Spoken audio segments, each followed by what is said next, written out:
Well, go on again, my YouTube family. Welcome to another reaction video. Understand, another bang reaction video. Well, as you know, the messenger bird is in again. You understand, but this time with a little twist. So stick around as we jump right into this reaction video.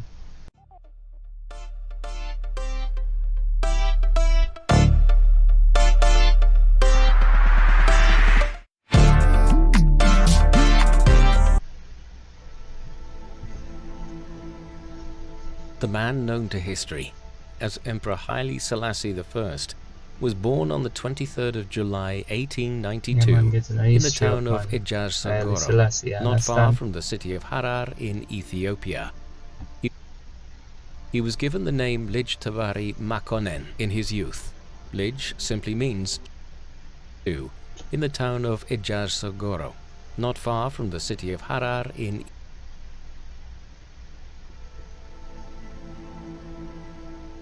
The man known to history as Emperor Haile Selassie I was born on the 23rd of July 1892 in the town of Ejaz-Sagoro, not far from the city of Harar in Ethiopia. He was given the name Lij Tavari Makonnen in his youth.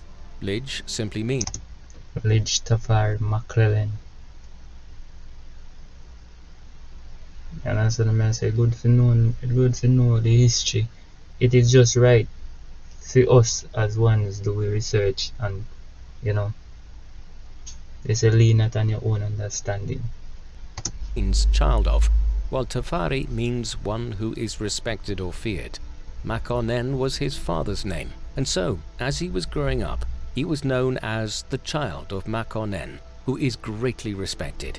His father, Ras Makonnen, was the governor of the ancient walled city of Harar in eastern Ethiopia. Well, we never know that. Some of them details they understand. I said we never know nothing about him father. So we'll know me and learn something about him father. You understand what I say? And a key advisor to his near kinsman, Emperor Menelik II, who was emperor at the time. Thus, Lij Tavari Makonnen was born into a significant noble family which was related to the current imperial dynasty. Through his paternal grandmother, Tafari was descended from the Solomonic line of kings who had ruled this part of Africa since the 13th century.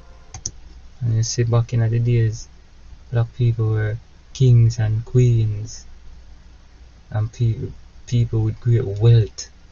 You understand what I say? Tafari's mother was Boizero Yeshima Bet Ali, the daughter of a ruling chief from Wollo province to the north. Any exploration of Tafari's life must start by exploring the nature of Ethiopian society and the empire that ruled it in the late 19th century. Ethiopia and the wider Horn of Africa have a unique history. 1700 years ago, when the Roman Empire ruled all of North Africa, Roman Egypt emerged as a major early center of Christianity in the eastern Mediterranean. Soon the new religion spread south beyond the borders of the Roman Empire, down the River Nile and the coast of the Red Sea. It gained many adherents in what is now Ethiopia, which effectively became a Christian country. However, with the Arab conquests of the Middle East and North Africa in the 7th century AD, Ethiopia was effectively cut off from the rest of the Christian world, but it did not convert to Islam. Accordingly, over the centuries, a unique form of Christianity developed here, one which continued to adhere to many of the rites which were typical of the 4th century church. Moreover, Ethiopian politics and culture became shrouded in biblical legend, and from the 13th century onwards, the rulers of the Kingdom of Ethiopia claimed to be descended from the biblical King Solomon. Therefore, their dynastic line has become known as the Solomonic dynasty. This Solomonic dynasty ruled a kingdom which centuries ago only constituted part of northern Ethiopia, but between the 13th and 19th centuries, it began expanding to the south, west and east, eventually covering an area approximate to modern-day Ethiopia. As it did so, the Ethiopian Empire became a multicultural state, one which had many different ethnic peoples living under the rule of the emperors. The foremost of these were the Oromo and Amhara people, who between them made up over half the population of the empire. But significant minorities included the Somalis in the far south and east of the country and the Tigrayans in the northeast. These different ethnicities spoke different languages and had somewhat different appearances. For instance, the Oromo are a Cushitic people who dominated the northwestern part of the country and had been more responsive to the spread of Islam into the region. The Amhara are a Semitic people who dominated the highlands of Ethiopia and were much more committed to Oriental Orthodox Christianity. These ethnic You understand? The society broke up in different guilds. Yeah. and religious divisions would influence Selassie's rule and indeed the entire history of modern Ethiopia. Indeed, so central are they to the country's history that the alternative name which was used for the Ethiopian Empire at the time of Tafari's birth was Abyssinia, from the Arabic Habasa term for mixture, a reference to the multicultural nature of the empire. By the mid-19th century, the Ethiopian Empire had become one of the most powerful states in Africa, and it needed to be, for the great European powers were entering into a period of accelerated colonization of the continent.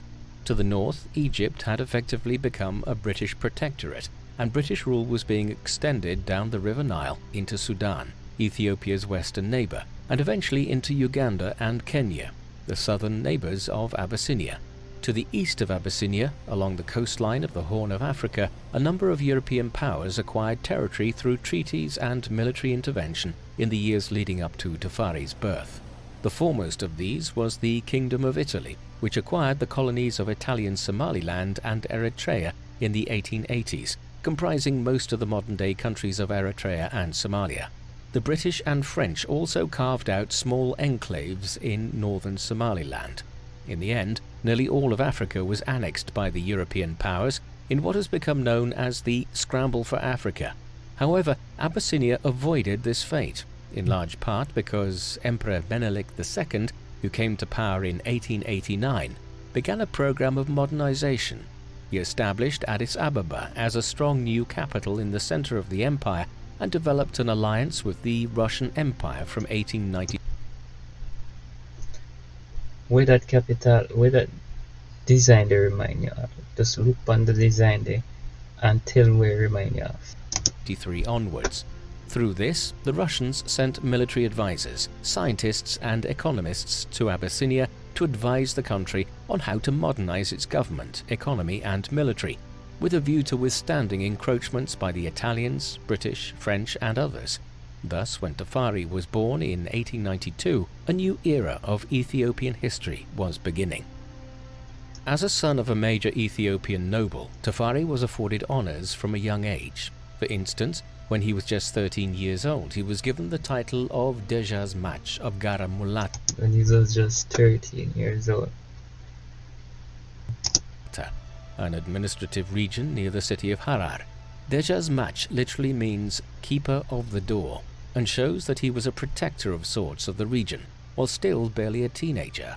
Yet there was little sign at this time that he would ascend to a position of imperial authority, for despite the fact that he was related to the imperial family, Emperor Menelik II had a clear line of succession in place. He had two daughters, Sharega and Zewditu. Through these, Menelik had several grandsons, one of whom, Lij Iyasu, the son of Sharega, was eventually designated by Menelik as his successor. Meanwhile, Tafari's youth also saw a concerted effort by the Kingdom of Italy to connect its two colonies of Eritrea and Somaliland by conquering Abyssinia. In 1895, the Italians invaded Abyssinia, but Emperor Menelik's modernization efforts proved beneficial, and the short-lived First Italo-Ethiopian War ended a year later in 1896, when an Italian invasion force of some 15,000 men were decisively defeated by a much larger Ethiopian army of upwards of 75,000 at the Battle of Adwa. With this, Abyssinia's independence was secured for a generation. In his teenage years, Tafari was promoted further within the empire. In 1907, for instance, he was appointed as a governor of the province of Sidamo in the south of Ethiopia. He sired a daughter during this time, the future Princess Romanwalk, though the identity of her mother is not entirely certain. In 1911, he married Menen Asfau, also a member of the imperial family. This was around the time when Emperor Menelik II, who was nearing his 70th year, became increasingly more incapacitated due to a series of strokes he had suffered. He eventually died in 1913, leaving his 18-year-old grandson Liju Yasu as the emperor designate. Yasu had been serving as de facto emperor for some time by 1913 of his grandfather's illness.